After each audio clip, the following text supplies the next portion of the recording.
ప్రస్తుతం మనతో పాటు సీనియర్ జర్నలిస్ట్ భరద్వాజ్ గారు ఉన్నారు. వారితో ఒకసారి మాట్లాడదాం. సార్ నమస్కారం సార్. నమస్తే. సార్ బీజేపీ ప్రభుత్వం మరి సీఏఏ చట్టాన్ని అమల్లోకి తీసుకురావడం చూస్తున్నాం. అయితే దీనిపైన భిన్నాభిప్రాయాలు అయితే వ్యక్తం అవుతున్నాయి. కొంతమంది దీన్ని వ్యతిరేకరిస్తున్నారు, కొంతమంది దీన్ని సపోర్ట్ చేస్తూ మాట్లాడుతున్నారు. అంటే ఈ సీఏఏ చట్టం వలన అమల్లోకి రావడం వలన భారతదేశంలో ఎటువంటి పరిణామాలు చోటు చేసుకునే అవకాశాలు ఉన్నాయి? అసలు చాలామంది వ్యతిరేకిస్తున్నారు కదా, ఎందుకు వ్యతిరేకిస్తున్నారు అంటారు సార్? అంటే పౌరసత్వ చట్టానికి సవరణలు అనేక సార్లు జరిగినాయి. ఇది కొత్త ఏం కాదు. ఓకే. అయితే 19లో ఒక సవరణ వచ్చింది. 2 సార్లు గతంలో బీజేపీ ప్రభుత్వం రకరకాల పద్ధతుల్లో సవరణలు తెచ్చింది. మిగిలిన అన్ని సందర్భాల్లోనూ కాంగ్రెస్ ప్రభుత్వం తెచ్చింది. అంటే దేశంలోకి అక్రమ చొరబాటుదారులని నిరోధించటం అనేది దీని ప్రధాన ఉద్దేశం. అది కాంగ్రెస్ ప్రభుత్వం చేసిన, అలాగే భారతీయ జనతా పార్టీ ప్రభుత్వం చేసిన ప్రధానమైనటువంటి ఆలోచన అదే. అయితే భారతదేశ విభజన అని మాట్లాడతారు. దేశ విభజన జరిగినప్పుడు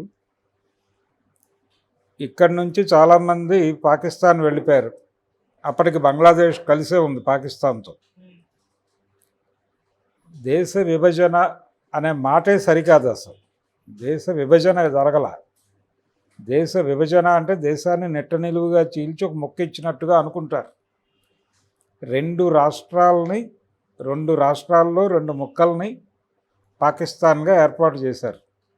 పంజాబ్ రాష్ట్రంలో ఒక ముక్కని, బెంగాల్లో ఒక ముక్కని, తూర్పు బెంగాల్ని, అలాగే పంజాబ్లో ఒక భాగాన్ని, ఒక ముక్కని ఓకే విడగొట్టి దేశ విభజన అన్నారు. యాక్చువల్గా 2 రాష్ట్రాల విభజనలు మాత్రమే, అది దేశ విభజన కాదు.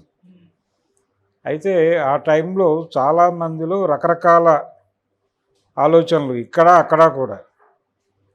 అంటే భారతదేశంలో ముస్లింలు ఉండొచ్చా ఉండకూడదా అనే గందరగోళంలో కొంతమంది ఇక్కడి నుంచి అక్కడికి వెళ్ళిపోయే ప్రయత్నం చేశారు. అక్కడ ఉన్నటువంటి హిందువులు ఇక్కడ ఉండొచ్చా ఉండకూడదా అని వాళ్ళు బయలుదేరారు. ఈ క్రమంలో హత్యాకాండ కూడా జరిగింది. ఇటు నుంచి వెళ్ళే రైళ్లలో శవాలను అక్కడికి పంపించారు, అటునుంచి వచ్చే రైళ్లలో శవాలను ఇక్కడికి పంపించిన కథలు కూడా జరిగినాయి. ఇలా జరిగినటువంటి సందర్భం ఆ రోజున అక్కడి నుంచి వచ్చినటువంటి కాందిసీకులుగా వచ్చి ఢిల్లీకి చేరినటువంటి హిందువులు పడుకోవటానికి ఎటువంటి ఆశ్రయాలు లేని పరిస్థితి ఉంది, మసీదుల్లో పడుకోనివ్వలేదు అని గాడ్సే గారు గాంధీ మీద విమర్శ చేశాడు. ఆ రోజున నిజానికి ఈ కాందిసీకుల సమస్య అనేది చాలా పెద్ద ఇష్యూగా మారింది. ఈ పద్ధతిలోనే ప్రధానంగా భారతదేశంలోకి చొరబాట్లు ఈ 2 దేశాల నుంచి, తర్వాత ఏర్పడినటువంటి బంగ్లాదేశు, ముందే ఏర్పడినటువంటి పాకిస్తాను, అప్పుడు పాకిస్తాన్గా ఉన్నటువంటి 2 దేశాలు, 2 రాష్ట్రాల ముక్కలు, వాటి నుంచి ఇటు వచ్చేవాళ్ళు అటు వెళ్ళేవాళ్ళు జరిగేది. ఈ ట్రాన్స్పోర్టేషన్ అనేది జరిగేది. దీన్ని నిరోధించాలి, దీన్ని అరికట్టాలి. ఆ వచ్చిన వాళ్ళని ఏదో మేరకు అకామిడేట్ చేయటమా వదిలేయటమా ఏమిటి అనేది. పాకిస్తాన్ అనేది ముస్లిం దేశము అనే ప్రకటన చేసుకున్నారు, కానీ భారతదేశంలో ఉన్న ముస్లింలందరూ ఈ దేశాన్ని వదిలి వెళ్ళాలి అని అనుకోలేదు. ఈ దేశం సెక్యులర్ దేశము అని ప్రకటించారు అప్పుడు. గాంధీ నేతృత్వంలో ఉన్నటువంటి కాంగ్రెస్ ప్రభుత్వం, జవహర్లాల్ నెహ్రూ ప్రధానిగా, గాంధీ మార్గదర్శకుడిగా ఏర్పడినటువంటి స్వతంత్ర భారత ప్రభుత్వం ఇది అన్ని మతాలకి సమాదరణ ఉంటుంది ఇక్కడ అని ప్రకటించారు. ఇది హిందుస్థాన్ కాదు అని. ఇది హిందుస్థాన్ అని ప్రకటించండి, వాళ్ళకి పాకిస్తాన్ ఇచ్చేశారు కాబట్టి అనే డిమాండ్ ఆ రోజున హిందూ మత సంస్థలు చేసినాయి. హిందూ మహాసభ అనే పేరుతో ఆ రోజున ఉన్నటువంటి సంస్థ ఏదైతే ఉందో, సావర్కర్ వీళ్ళందరూ దేన్నైతే నడిపించారో, గోల్వాల్కర్ వీళ్ళు, తర్వాత జనరేషన్ అది. అప్పటి హిందూ మహాసభ చాలా స్పష్టంగా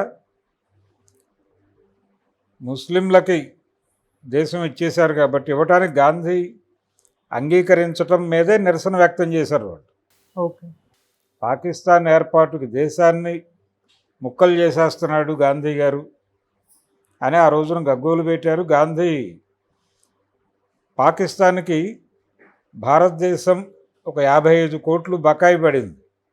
అంటే ట్యాక్సులు, ఇక్కడికి వచ్చిన ట్యాక్సులు ఉంటాయి కదా, ఆ సంవత్సరం కలెక్ట్ అయినటువంటి ట్యాక్సుల్లో వాళ్ళ వాటా వాళ్ళకి పంపించాలి కదా. అది పంపించమని గాంధీ గారు అడిగితే కేంద్ర ప్రభుత్వం పంపాలా వద్దా అని ఆలోచిస్తున్న టైంలో ఇమ్మీడియట్గా డబ్బులు పంపించండి అని చెప్పి నిరాహార దీక్షకు కూర్చున్నాడు గాంధీ గారు. కూర్చుంటే గాంధీ నిరాహార దీక్ష శిబిరం ముందు నిరసన ప్రదర్శనలు చేశారు హిందూ మహాసభ వాళ్ళు. ఈయన పాకిస్తాన్కి అనుకూలంగా వ్యవహరిస్తున్నాడు అని. ఇది కొలిమి, అప్పటి నుంచి నడుస్తున్న కొలిమి, రావణ కాష్టం అని చాలా మాట్లాడతారు. కానీ ఇది ఒక ప్రయోజనం కోసం హిందూ మహాసభ ఆ రోజున రాజేసిన నిప్పు. ప్రతి పౌరసత్వ చట్ట సవరణలోనూ ఈ అంశాలన్నీ మాట్లాడతారు. అట్నుంచి ఇటు వచ్చేసిన వాళ్ళు ఇప్పుడు ఆ 2 దేశాల నుంచే కాదు, బర్మా నుంచి వస్తున్న వాళ్ళు కూడా ప్రమాదమే. ఇప్పుడు బర్మా నుంచి చాలామంది వచ్చారు, మయన్మార్ నుంచి, ఇలా చాలా దేశాలు, అంటే మన నేపాల్ నుంచి వస్తున్న వాళ్ళు అనేక మంది ఉన్నారు. ఇప్పుడు హైదరాబాద్లో చాలా ప్రాంతాల్లో పనిచేస్తున్నటువంటి వాళ్ళల్లో కూలీలు, నేపాలీ కూలీలు చాలామంది తగులుతారు రకరకాల పనుల్లో. పాకిస్తాన్ నుంచి వచ్చేసిన వాళ్ళు తగులుతారు.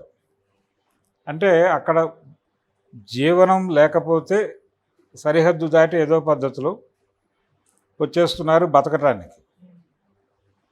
ఈ మధ్యకాలంలోనే ఒక సినిమా చూసాం మనం, షారూఖ్ ఖాన్, దుంకీ.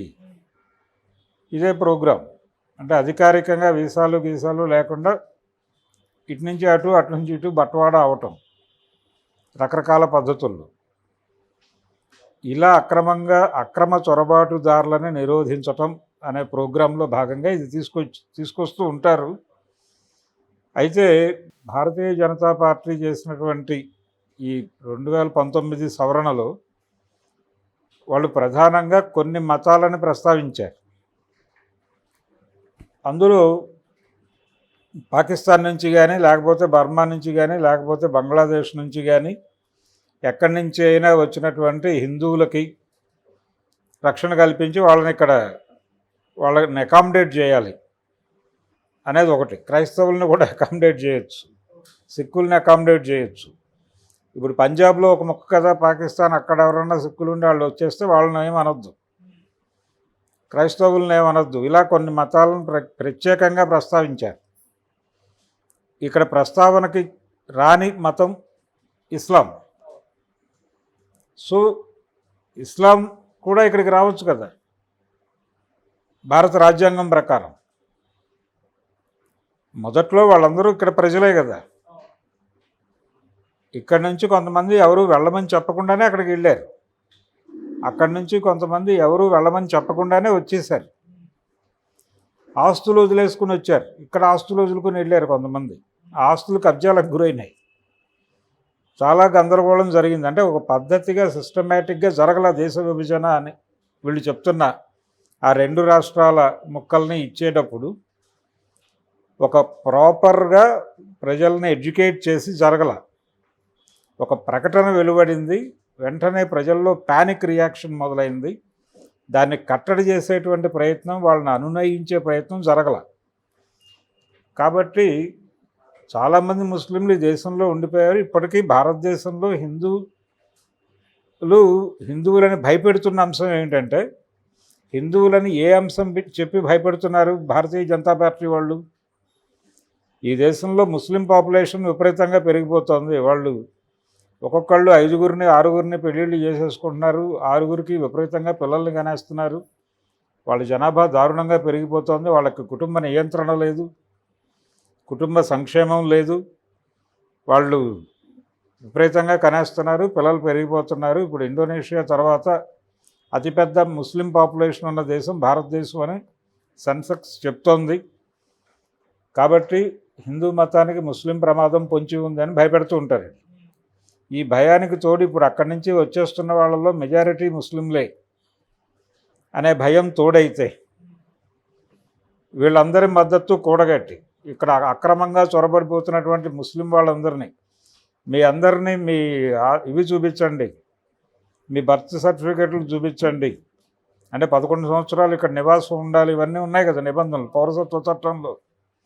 ఆ నిబంధనల ప్రకారం డాక్యుమెంట్లు అన్నీ చూపించండి అని అడిగితే వీళ్ళు డాక్యుమెంట్లు చూపించకపోతే మీ దేశానికి మీరు వెళ్ళిపోండి అంటే ఏ దేశానికి వెళ్తారు వాళ్ళు?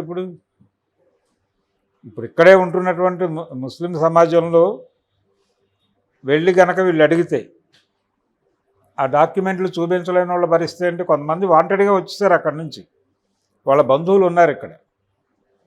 అందుకని ఇది ఇస్లాంని ముస్లిం సమాజాన్ని కార్నర్ చేస్తూ తీసుకొచ్చినటువంటి సవరణ. అది మాత్రమే విమర్శ దాని మీద ఉన్నది. అందుకని దానిలో వీళ్ళకి భరోసా కల్పించేటువంటి అంశాలు లేవు. అది అమల్లోకి వచ్చేసింది కాబట్టి ఇంకొంచెం ఆందోళన పడుతున్నారు. వాళ్ళని వెనక్కి పంపడం లాంటి ప్రోగ్రామ్స్ ఉండవు, కానీ లొంగ తీసుకునే ప్రయత్నాలు జరుగుతాయి. చట్ట పరిధిలోకి తీసుకొచ్చి రెండే చెప్తున్నారు వాళ్ళు, ఇక్కడి నుంచి మీరు ఈ దేశ పౌరులు కాదు అని తేలితే మీ దేశానికి మీరు వెళ్ళిపోవాలి, లేదంటే ఈ దేశపు జైల్లో ఉండాలి. ఏది యాప్ చేసుకుంటారో మీరు చూసుకోండి. రెండే మార్గాలు, ఒకటి జైలుకు పోతారా, మీ దేశానికి పోతారా. ఎలా వెళ్తారు వాళ్ళు? ఇది మా దేశమే అనుకుని కదా వచ్చారు, ఎందుకు టెర్రరైజ్ చేస్తున్నారు మీరు? డాక్యుమెంట్లు లేకపోతే వాళ్ళు దేశ పౌరులు కాదా? దాంతో ఈ డాక్యుమెంట్స్ లేని వాళ్ళందరూ భయపడిపోయి శిబిరాలుగా ఏర్పడి కంగారు పడుతున్నారు. అక్కడ ఆ శిబిరాల్లో మనుషులే కొంతమంది వచ్చి రోడ్ల మీద నిలబడి మేము ఈ దేశ పౌరులమే, దయచేసి మమ్మల్ని గుర్తించండి అని ప్లకార్డులు పట్టుకుని నిలబడుతూ ఉంటారు రోడ్ల మీద. ఓల్డ్ సిటీ రోడ్ల మీదకి వెళ్తే కనిపిస్తాయి ఇలాంటి ఘటనలు. అది విషయం. ఈ పౌరసత్వ సవరణ చట్టం ద్వారా ఈ దేశంలో భారతీయ జనతా పార్టీ అనేటువంటి పార్టీ హిందుత్వ పేరుతో చేస్తున్నటువంటి టెర్రరిజం, హిందుత్వ టెర్రరిజం ఇది, అంతకుమించి ఏమీ లేదు.